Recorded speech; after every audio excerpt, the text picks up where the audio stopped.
Une situation un peu cocasse. Ma mère veut me léguer son terrain, c'est un exemple, mais sa maison est extrêmement vétuste. Du coup, elle me le lègue là dans l'année.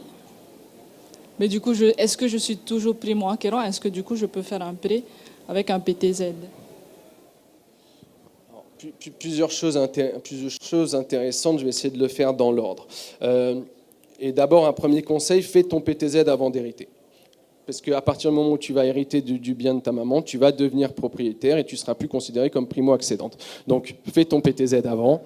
Et ensuite, que tu hérites d'un bien, ce n'est pas mon problème. Ce n'est pas le problème du pays.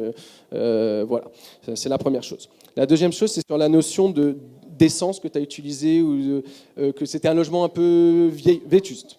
Le prêt à taux zéro également est octroyé pour des logements qui ont reçu un certificat de conformité. Je ne dis pas que parce qu'il est vétuste, il n'a pas eu de certificat de conformité, mais ça arrive. Et même des logements qui sont habitables, qui n'ont pas leur certificat de conformité. Malheureusement, vous ne pourrez pas utiliser le prêt à taux zéro pour acheter un bien qui n'a pas reçu son certificat de conformité. Dernière chose également, sur les logements vétustes, on a une problématique parmi plein de facteurs qui influent sur le prix de l'immobilier aujourd'hui.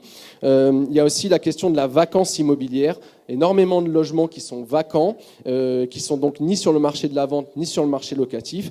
On espère, j'espère, d'ici 2027, sortir un dispositif qui permet de lutter contre cette vacance immobilière et de lutter un peu contre des logements tellement vétustes qui ne sont pas habitables. Et donc, mon ministre dit les reconquérir, on retrouvera peut-être un terme différent, mais en effet, de recapter certains logements pour les remettre sur le marché. Recapter des logements qui sont vacants, recapter des logements qui aujourd'hui sont sur du Airbnb, etc. etc.